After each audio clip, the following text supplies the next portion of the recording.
Hola, ¿qué tal amigos de Análisis con Rumbo? Bienvenidos este martes. Como cada semana tenemos nuestra mesa de análisis. Un gusto, por supuesto, presentar a todos los participantes de esta mesa porque hay temas muy interesantes tanto a nivel estatal en Jalisco como a nivel nacional. En medio de toda esta pandemia hay muchos temas también que son, digamos, colaterales a lo que hemos estado viviendo en los últimos meses y semanas. Me da muchísimo gusto saludar a todos los integrantes de la mesa. Comienzo contigo, Trini Rodríguez, periodista y analista. ¿Cómo estás? Bienvenida. Hola, hola, ¿cómo están todos? Augusto, Eduardo, bueno, Edgar, por supuesto, un placer verlos de nueva cuenta. Un gusto tenerte con nosotros. Augusto Chacón, director de Jalisco ¿Cómo vamos? Y analista político. ¿Cómo estás? Bienvenido, Augusto. ¿Qué tal, Edgar? ¿Cómo estás? Trini, Eduardo, qué gusto estar otra vez con ustedes. Y por supuesto, saludo con mucho gusto a Eduardo González Velázquez, académico, periodista y analista. ¿Cómo estás, Eduardo? Qué gusto tenerte de nuevo. ¿Qué tal? Un saludo a Rini, a Gusto, a ti, Edgar, y pues a darle. Así es, y justamente arranco contigo, Eduardo, para abrir hoy esta mesa. La deuda de Jalisco. Vaya debate se llevó a cabo en el Congreso del Estado, todos con su cubrebocas, pero al final el debate fue muy intenso en la aprobación de esta deuda por 6,200 millones de pesos. El tema, por supuesto, del voto de Patricia Mesa de Morena, este distanciamiento que puede convertirse en un rompimiento entre el gobierno del Estado y la Universidad de Guadalajara. ¿Cómo analizas? Ya habíamos platicado de la deuda, pero ahora hablamos ya de la deuda aprobada.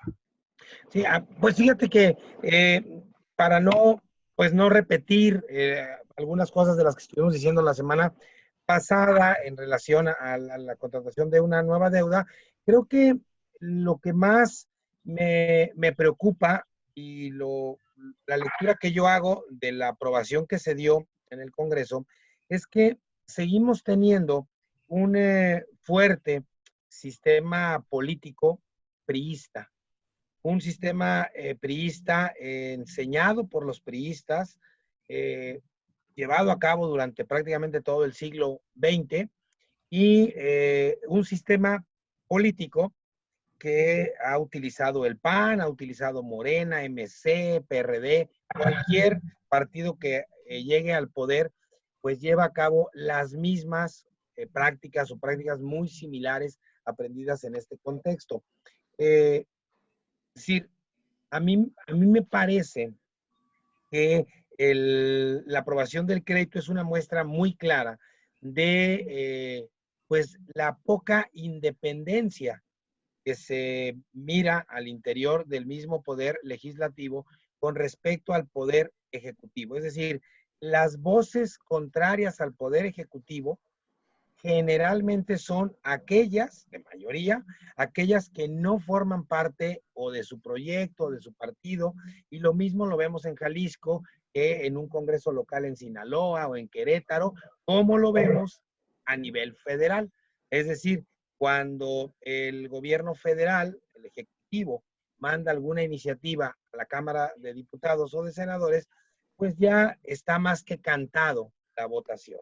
Sí habrá uno que otro o una que otra que no vote en la línea que está buscando el gobernador o el presidente en su momento, pero me parece que al final del día, pues yo vi varias escenas en el Congreso y pues a mí me pareció que había una práctica de ignorancia terrible de unos oradores a otros. La gente estaba hablando en la tribuna y el resto de los diputados hablando por teléfono, platicando entre ellos, fuera de sus curules.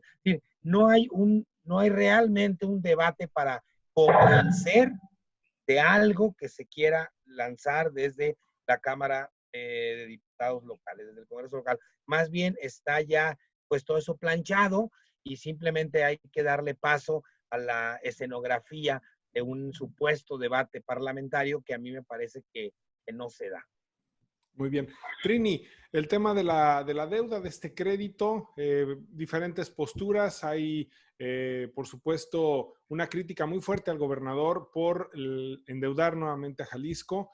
Sin embargo, la gente de Movimiento Ciudadano dice, es una situación sin precedentes el tema del COVID-19 y necesitamos dinero primero para tapar el hoyo de todo lo que se ha gastado que no estaba previsto por el COVID y después para una serie de cosas como infraestructura, etcétera.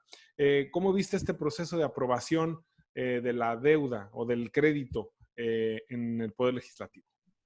Bueno, hacías tú un comentario al inicio que era esta posible fractura con el grupo universitario. Sin embargo, hoy saca un desplegado la universidad pidiendo claridad en cómo se van a repartir o reajustar el presupuesto 2020. Esto quiere decir que está de acuerdo, obviamente, con el crédito.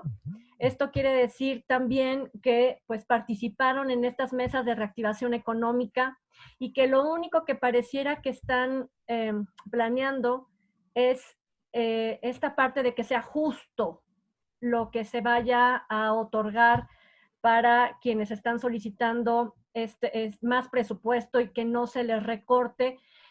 Y son aproximadamente 320 millones que la Universidad de Guadalajara tenía ya contemplados para infraestructura educativa y cultural. Entonces, la universidad necesita cuidar, obviamente, estos recursos. Y creo que, no sé si está llorando antes de que le peguen, pero como no hay claridad todavía en cuanto a cómo se van a disponer esos recursos, sobre todo porque hay un grupo de estudiosos que tienen una cuenta en Twitter que es muy buena, que se llama Nuestro Presupuesto Jalisco, y así lo encuentran, en resumido el nuestro presupuesto, donde hacen precisamente un balance y ellos argumentan que ni siquiera la suma está bien hecha.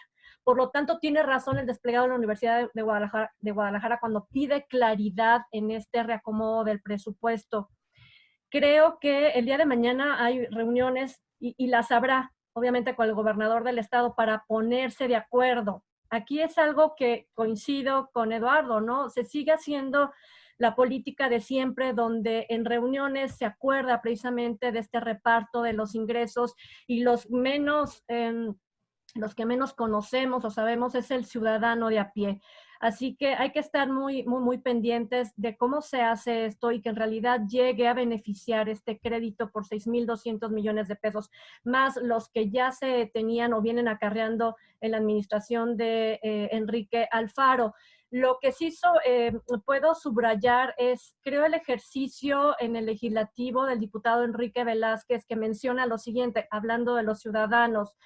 Dice, la política de Jalisco ha fracasado. Legisladores no agotaron el diálogo y se convierte esta legislatura en uno de los congresos que más han endeudado al estado de Jalisco. Y menciona otras administraciones priistas, pero esta la señala de manera importante. Entonces, creo que para poder elevar el diálogo dentro del legislativo tendrán que no ser tan acariciadores del plan de reactivación del Estado, sino siendo más críticos y, por supuesto, mucho mejor fiscalizadores de lo que se vaya a hacer en los próximos meses.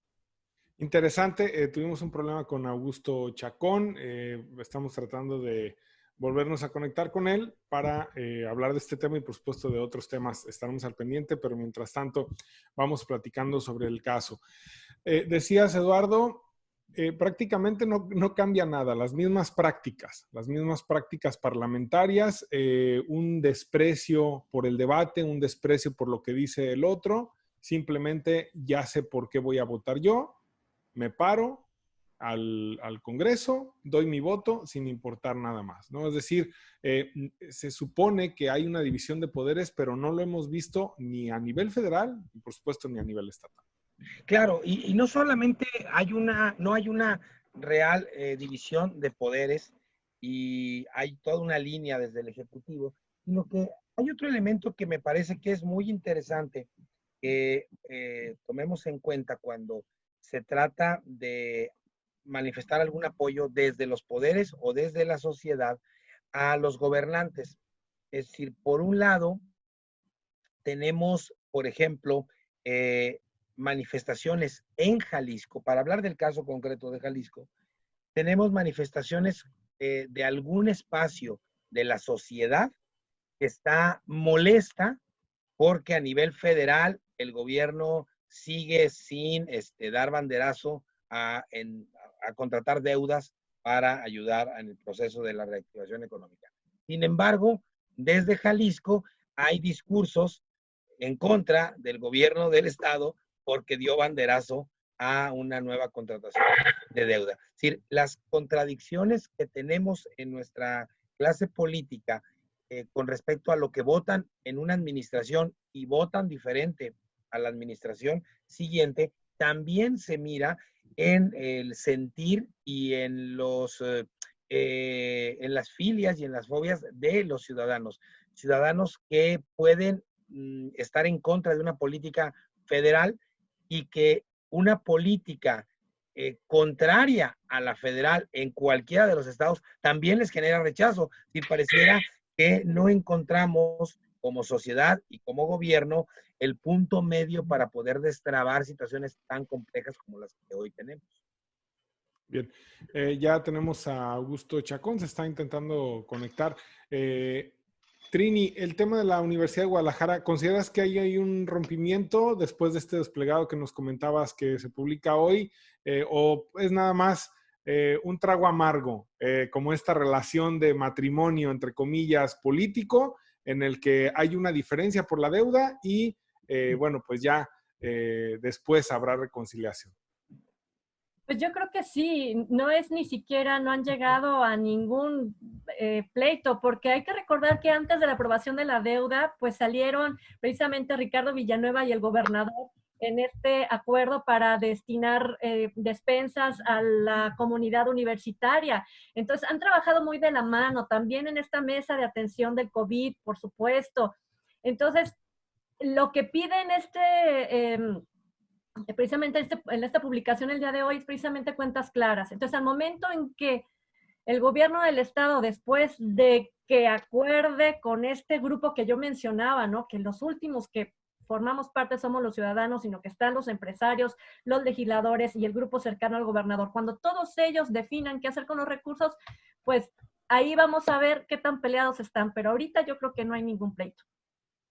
Augusto, un placer tenerte de regreso en Zoom. Platicar sobre esta deuda o este crédito, ya tú nos platicabas la semana pasada, estamos viviendo una situación sin precedentes. Sin embargo, mucho de lo que también se ha criticado es la forma. ¿Cómo ves el tema del crédito y este proceso de aprobación en el legislativo y lo que viene también? Porque pues es un proceso donde se tiene que contratar un crédito con una tasa de interés, ver cómo se va a distribuir, etcétera. Sí, bueno, el crédito ha sido el gran tema, prácticamente se ha superpuesto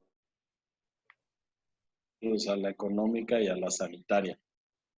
Yo lo que suelo decir es que veamos el crédito como una parte para beneficiar a personas concretas, es decir, no es una deuda en abstracto que incremente la capacidad, que merme la capacidad de pago del estado de Jalisco. De hecho, somos uno de los estados con menos deuda. Si es una vez aprobado esto, al final de cuentas, la deuda per cápita en el estado rondará los 3,000 pesos, mientras, por ejemplo, la Ciudad de México es 16,000 pesos por persona. En Nuevo León es mucho más alto, es decir, tenemos capacidad para endeudamiento. Una vez dicho eso, recordemos lo que ya comentábamos la semana pasada. Es necesario inyectar dinero fresco a la economía y los asuntos legales nos hacen que solo podamos contratar deuda para infraestructura. Ahora es cómo lo vamos a aplicar, cómo es que se va a aplicar ese recurso, cómo es que se va a aplicar teniendo en cuenta la crisis que tenemos enfrente.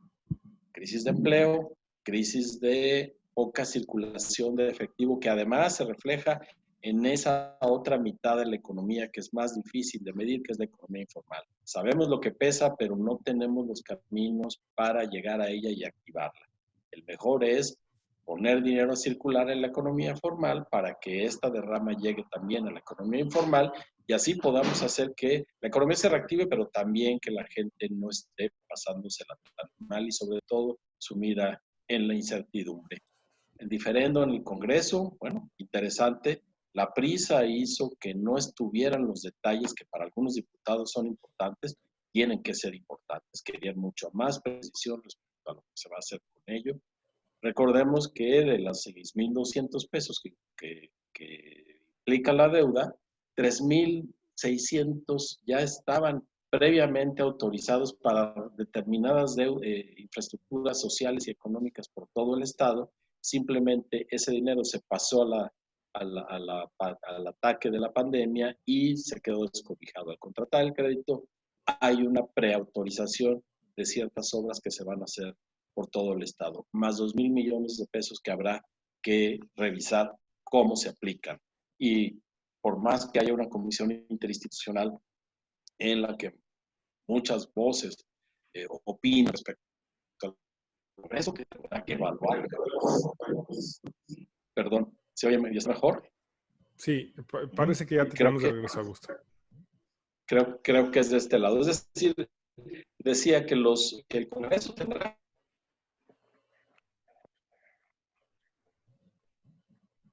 que hacer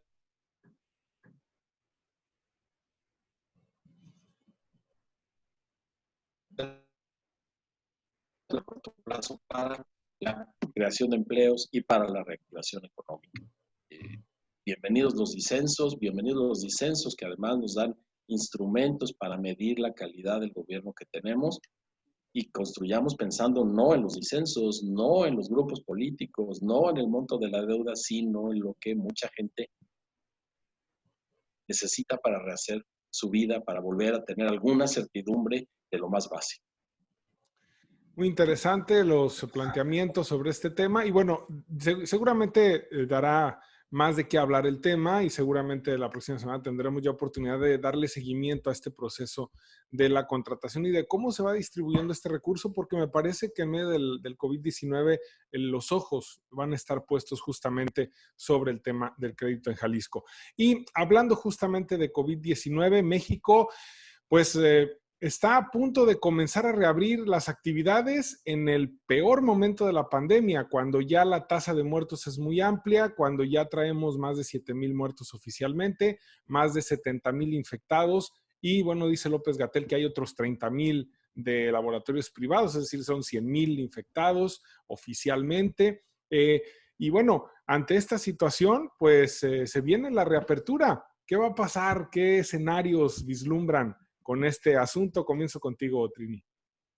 Bueno, pues cuando uno se pone a leer y que la recomendación que ha hecho López Obrador es solamente hacerlo con los científicos, pues me voy precisamente a la Universidad Autónoma de México, que dice que debido al relajamiento de estas medidas de distanciamiento que han tenido muchos mexicanos y mexicanas, y por también obviamente la falta de pruebas de esto que tú mencionas hace un momento, ¿no? Que lo que tienes registrado más lo que pudiera estar por ahí circulando por COVID, pues México se encuentra justo en el 5º lugar de América Latina con más contagios y más defunciones. Y es que hay que resaltar que esto del porcentaje de letalidad del virus en México ha sido mucho más grave que lo que pudo haber sido en Europa, que, bueno, estamos asombrados por lo que sucedió en Italia, o lo que sucedió en España, o lo que sucedió en otros países, pero México, la situación pareciera que no la tenemos como muy identificada. Entonces, se va a aperturar sin mucha,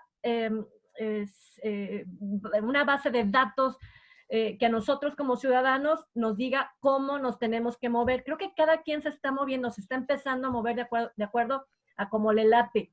Me refiero a lo siguiente. Si el pasado mes de abril escuchábamos que el cubrebocas no era necesario y ahora están diciendo que que sí lo es y que va a ser obligación para poder retornar a la actividad, no, pues bueno, entonces, ¿qué estará pensando cada uno de los habitantes de este país sobre el uso del cubrebocas? Creo que también es bien importante recuperar estos datos que hace la misma Universidad de Guadalajara y que menciona septiembre y octubre como el pico de la pandemia. Entonces, es una gran información que yo quiero saber de verdad quién la está depurando, quién en verdad la está o tratando de discutir sobre la mesa para saber cuáles son los actos o las acciones que van a seguir como familia, y además de como familia, en tu negocio, porque bueno, ya hace unos días, pues comenzó el gobierno del estado a repartir estas calcomanías para que tú puedas abrir tu negocio y esto obviamente respalda que estás tomando las medidas necesarias.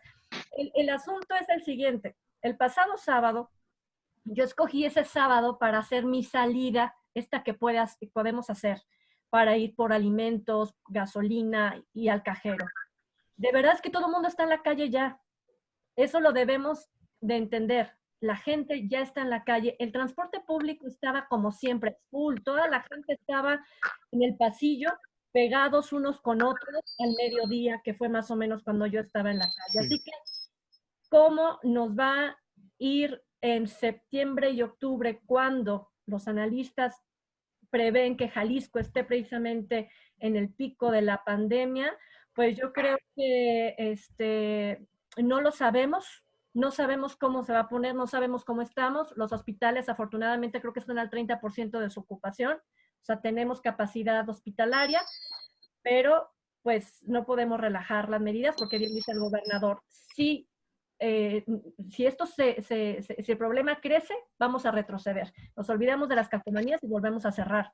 Entonces, el problema económico se podría venir todavía alargando más. Así que ojalá y todos podamos entender que tenemos que seguir, los que podemos, en casa. Claro, Augusto, y esto que comenta Trini me da pauta para comentar justamente lo que publica hoy en un tuit Ricardo Salinas Pliego, ¿no? Estas 3 preguntas que dice, bueno, ¿y qué onda? ¿Vamos a salir hasta que el gobierno nos deje? Y luego se pregunta uno cuál gobierno, el federal, el estatal, el municipal, porque cada uno tiene una visión diferente de las cosas. Y también dice esta palabra, ¿no? Que se desapendejen, y se lo dice a sus compañeros o a sus amigos empresarios.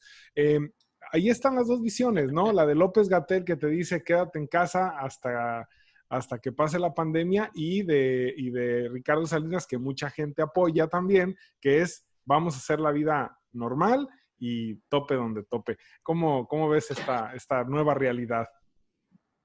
Bueno, pues justamente estamos partidos por esta disyuntiva. ¿A cuál autoridad hacemos caso y a cuál de las 2 crisis nos atenemos primero? ¿A la sanitaria, que a final de cuentas no deja de ser arbitraria nuestra postura al respecto, porque como que me puedo enfermar, pero como que no? Y en cambio la crisis económica es una certeza. Pues de atender la certeza a jugármela con algo que pudiera no suceder, ahí vemos las consecuencias. La movilidad se ha incrementado, se vuelve muy difícil obligar a las personas a quedarse en su casa si no se toman medidas jurídicas de otra índole, y los gobiernos están entre la espada y la pared. Por un lado, sí, viendo la presión al sistema sanitario, y por otro lado, viendo la crisis económica cirniéndose, que se puede convertir en un problema social mucho más grande que el que trajo la pandemia.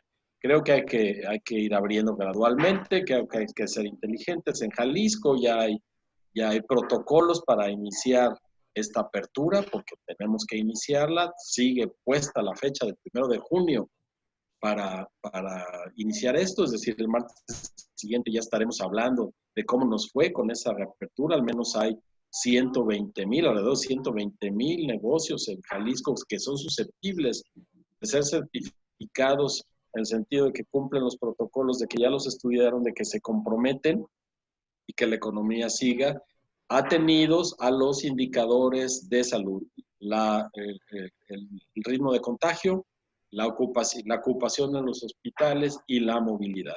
Si eso se violenta, pues habrá que tomar medidas para volver a cerrar negocios, aunque ya no está funcionando. Algunos tianguis ya dieron, aunque parezca un contrasentido, un portazo y dijeron, autoridad, para allá, yo tengo que salir a vender para poder comer, y ya se pone la cosa muy tensa. Así que sí, no era el mejor momento para abrir, pero ¿cuándo lo va a hacer? Y ante la incertidumbre hay que atender las 2 crisis, la sanitaria y la económica. Sin duda. Y hemos visto, Eduardo, incluso manifestaciones en Guadalajara, ¿no? Los comerciantes de Medrano, Hemos visto, por ejemplo, los comerciantes de Obregón, ayer en Zapotlanejo, una manifestación de comerciantes en el municipio pidiendo, ya exigiendo al alcalde, que es su autoridad más cercana, ya que los dejen abrir porque están desesperados. Y bueno, pues también el presidente ya quiere irse de gira. Sí, también quiere, igual que Trump, que ya lo dejen salir. Yo creo que este asunto de la reapertura, pues a mí me parece, cada semana, el análisis que hacemos aquí en el programa y lo que vamos haciendo en otros espacios, en la academia, etcétera, se va modificando al paso de los días. Creo que en este momento, a mí me parece que tendríamos que tener al menos como gobierno y como sociedad 3 o 4 elementos muy claros. El primero es que a mí me parece que ya en este momento la opción de no abrir es mucho menos viable que la de abrir. Yo creo que ya en este momento la presión económica y el desempleo está empujando a que regresemos a las actividades pues de la manera más parecida a lo que teníamos, por un lado. Por otro, el segundo elemento es que me parece que el gobierno y la sociedad debemos entender que esta reapertura se tiene que hacer hombro con hombro. Es decir, tenemos que cerrar filas, gobierno y sociedad. Si vamos a abrir o no vamos a abrir, lo tenemos que hacer juntos. Y el tercer elemento es que me parece que ni gobernantes, ni sociedad civil, sean empresarios o gente que no es empresaria, que está viviendo como profesionista, como pequeño comerciante, etcétera, no tengamos un doble discurso y una doble práctica. Es decir, por un lado hay una presión muy fuerte para que se abra la economía. Y por otro lado, no termina el doctor Gatell de dar su conferencia de prensa cuando las notas son, ya hay más muertos, ya hay más contagios, ya hay más esto. Bueno, pero y 20 minutos antes la sociedad está presionando para que se abra. Entonces yo sí creo que es necesario ya pues movernos en esta lógica de abrir, pero tendríamos que hacerlo de manera coordinada, gobierno y sociedad, y sobre todo este último punto me parece que es muy importante, el que no tengamos un doble discurso frente a lo que las autoridades deciden, ¿sí? Y frente a lo que la misma sociedad está pidiendo. Interesante, y bueno, este tema da para mucho, pero vamos a pasar al siguiente porque dice el presidente López Obrador que, y claro que en medio de todo esto que hemos vivido con el coronavirus, también ha habido mucha presión de gobernadores por el tema de los recursos y bueno, pues en el caso de Jalisco, obviamente Enrique Alfaro fue uno de los primeros que dijo, señores, se tiene que revisar el pacto fiscal. Y no sé si fuera otra la fórmula de redistribución de recursos o de distribución de recursos, hubiera tenido que ser necesario solicitar una deuda, por ejemplo. Ese es un buen tema para debatir. Dice el presidente López Obrador que está abierto a revisar el tema de la fórmula del pacto fiscal. ¿Es una buena noticia esto para los estados? ¿Bajo qué circunstancias se tendría que hacer? Y arranco contigo en este bloque, Augusto Chacón. Entrada, que el presidente escuche a los gobiernos estatales porque no nos había sucedido. También que decía que es una buena noticia que el presidente dé señales de que escucha a los gobernadores, que atiende que hay ahí una crisis gestándose y una incomodidad de parte de las entidades de la República, y es una buena noticia que acepte al menos debatir el pacto fiscal a la luz de las circunstancias, pero no solo las que ha creado la pandemia, sino las que ha creado todo el sistema político, el viejo sistema político que ya cruje.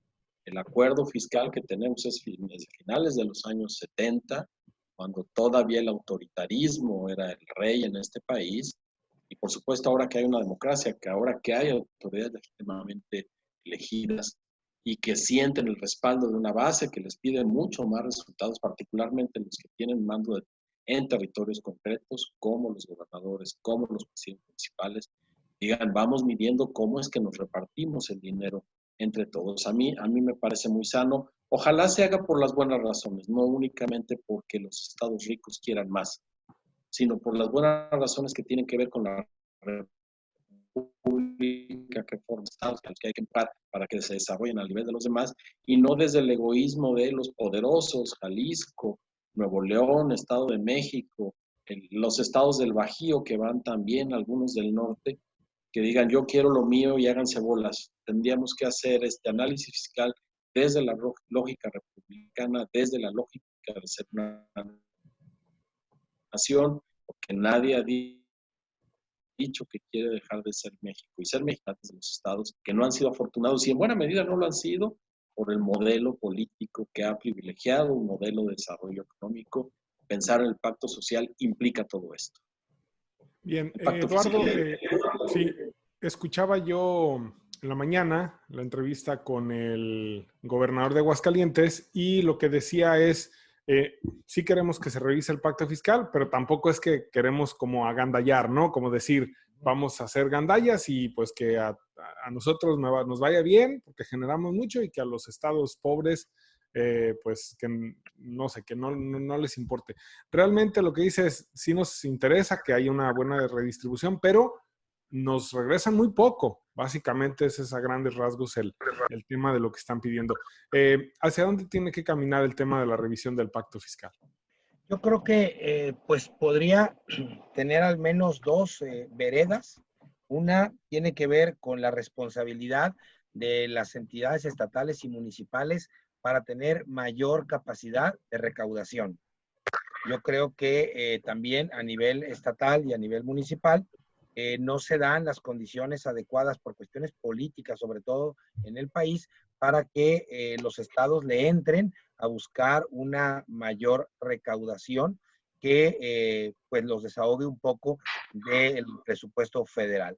Y por otro lado, sí me parece que la otra vía es que el gobierno federal pues vea la manera en la cual se puede reencauzar la distribución de los recursos sin abandonar a los estados más pobres y que menos generan, ¿sí? Y tampoco sin cargar de beneficios o de recursos a quienes más dinero generan, porque finalmente vivimos en una república y hay un pacto federal, ¿sí? Que regula este tipo de cosas.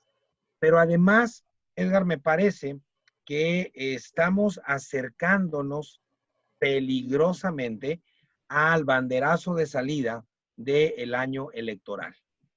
Y me parece que a partir de agosto, septiembre, vamos a estar saliendo de la pandemia cuando el banderazo electoral se dé y ahí yo tengo la impresión que si antes de agosto o de septiembre no se logra establecer condiciones adecuadas para reformar este pacto y redistribuir de mejor manera los recursos, me parece que el gobierno federal no va a ceder en esto y que las exigencias de los gobiernos estatales van a ir aumentando y en todo caso estará ya muy contaminado el proceso del pacto fiscal por el proceso electoral.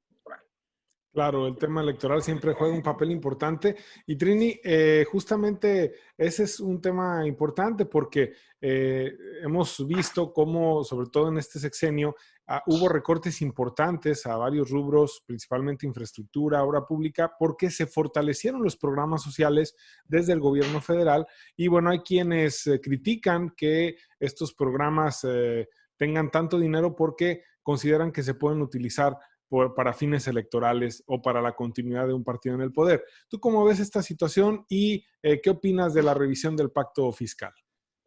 Bueno, igual, ¿no? Bueno, se tiene que revisar porque esto no es nuevo, ¿no? Desde que comenzó el gobierno de Enrique Alfaro ha estado pugnando precisamente por la revisión de este pacto. Lo que sí es que creo que estados y municipios son responsables de que no se haya hecho este cambio. ¿A qué me refiero? A que cada vez que una legislatura revisa las cuentas públicas de los municipios, lo que nosotros leemos en primera plana es precisamente diputados limpian cuentas de tales y X municipios. Entonces, si ese ha sido el ritmo, ¿por qué entonces ahora tendría, por cuestión de justicia, el gobierno federal sentarse a dialogar con los gobernadores si los gobernadores no han podido, ni el legislativo, los legislativos de los diferentes gobiernos han podido poner orden en sus municipios? Entregarles este recurso o ampliarles el recurso también significa mayor compromiso de cada una de estas entidades y nosotros no lo vemos. Desde que se instaló este Instituto de Transparencia y que Cintia Cantero Pacheco ha estado insistiendo en esta claridad en las cuentas en la administración pública y que a nosotros los ciudadanos y ciudadanas nos interesa sobremanera, ¿qué ha pasado?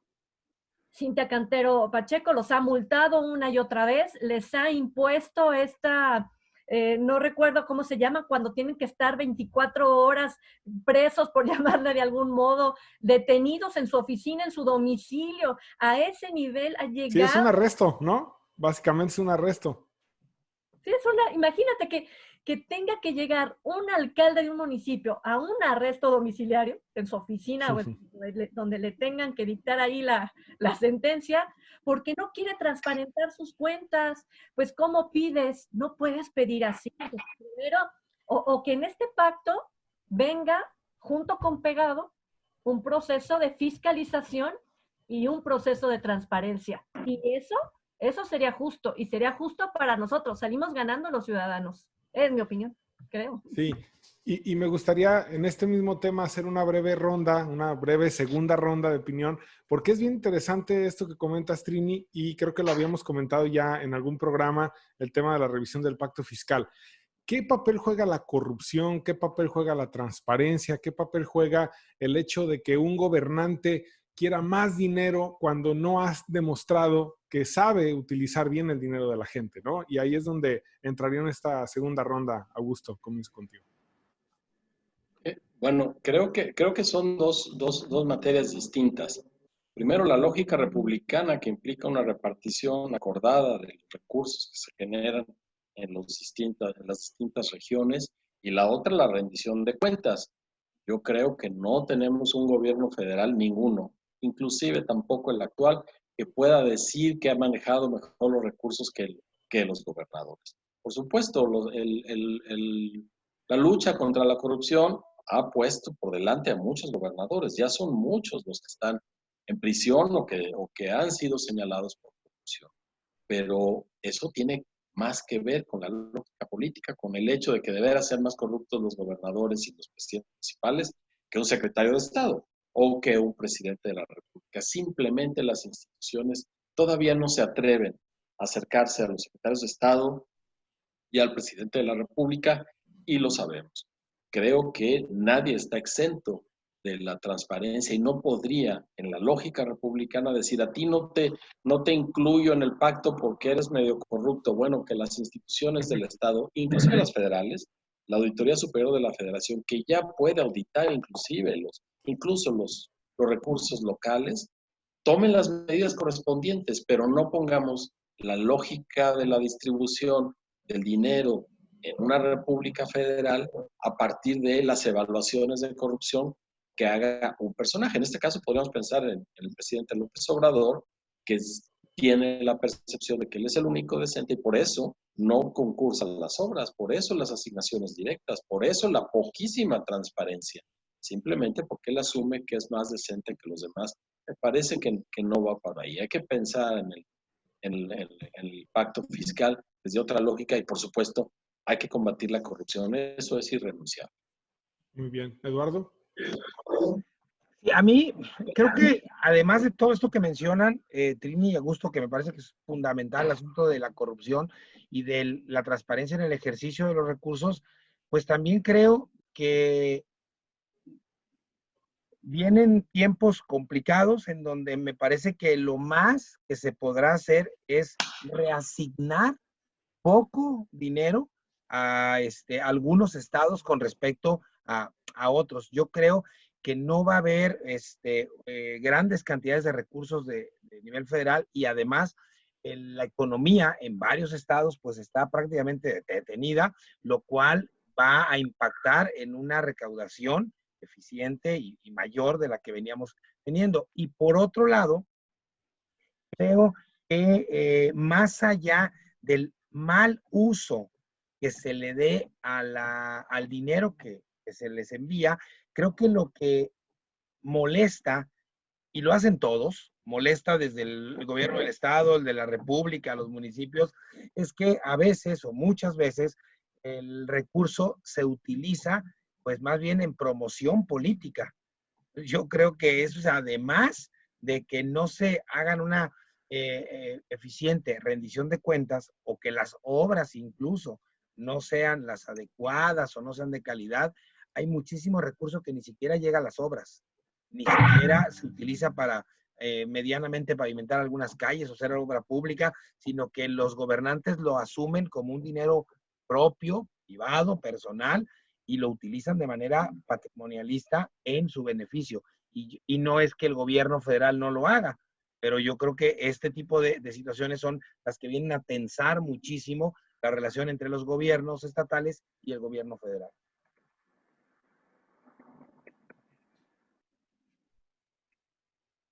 Trini. Bueno, pues la mesa la piden los gobernadores ya para esta semana. O sea, también hay una especie de exigencia que el presidente de la República, pues dice, estamos en plena pandemia de COVID. Vamos Pero a ver. luego dicen para que no se eche para atrás, ¿no? Porque cambia mucho de opinión, ¿no? Que le toman la palabra de inmediato. Pues vamos a ver si quiere, ¿no? Al menos que la haga como lo están haciendo todos sus secretarios a través del Zoom, ¿no?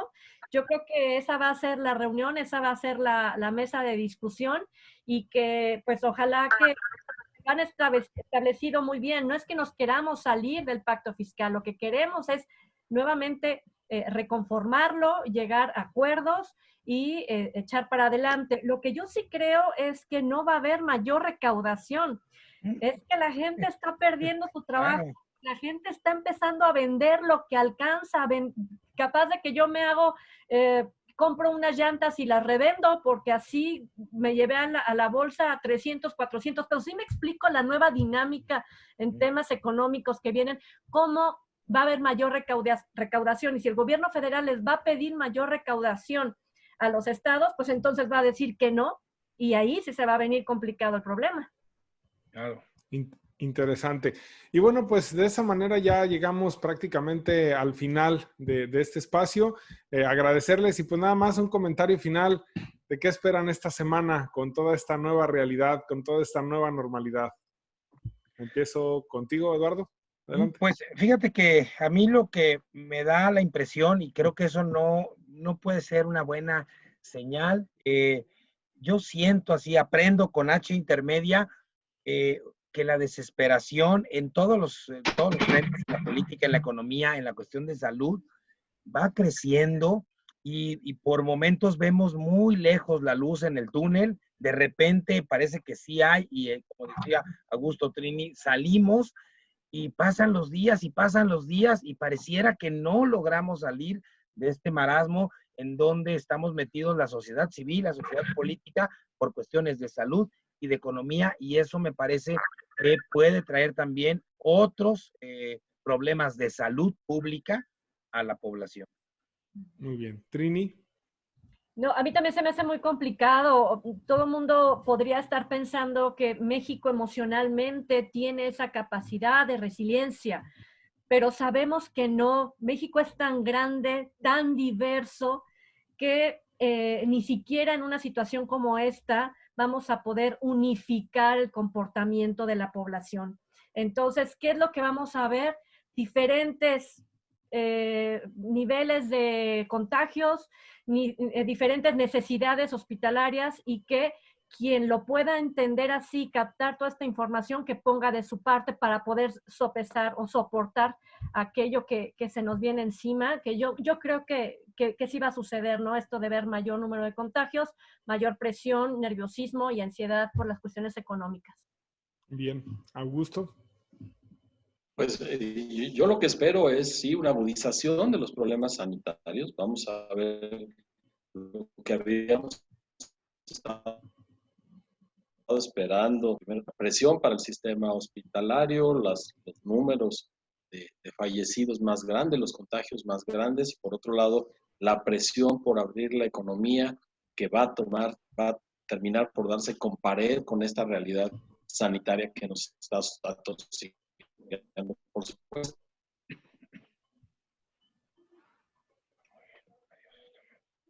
Como dice Trini, va a risco, pero no quiere decir que nosotros seamos inmunes. La apertura de la economía sin duda va a potenciar los contagios, lo ha dicho la Universidad de Guadalajara, y esto le va a meter presión al sistema entero de salud, lo que hará mucho más costoso el gasto y al final de cuentas tendrá también un efecto económico. Estamos en un periodo muy complejo y no hay una sola decisión que pueda ser perfecta.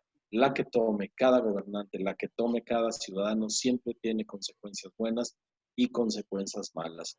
Ojalá no se pierda la solidaridad que se esbozó durante lo más intenso del confinamiento, esa voluntad por ser distintos, por hacer mejor las cosas, y no lo perdamos de vista porque será a final de cuentas la única certeza que tendremos. La solución está en nosotros mismos, en ser solidarios y en atender las indicaciones de salud y hacer lo que nos compete. Sana distancia, higiene al máximo, cubrebocas. Sí, y decirle también a la gente que el hecho de que se reabra la economía no significa que la pandemia se acabó, ¿no? Significa que entramos a una nueva dinámica y ojalá nos cuidemos todos y cuidemos a los demás.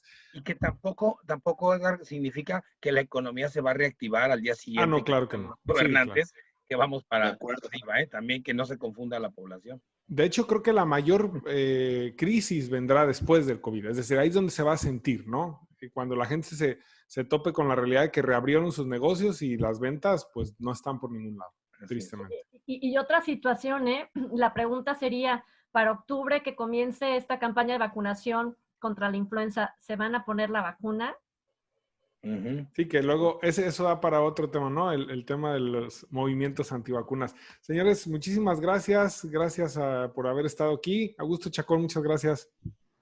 Al contrario, Edgar, Trini, Eduardo, un privilegio como cada martes. Muchas gracias a todas, a todos. Muchas gracias. Eduardo González, gracias por estar con nosotros. Hasta luego. Un abrazo, Trini, Augusto, Edgar. Y Trini, un placer como siempre.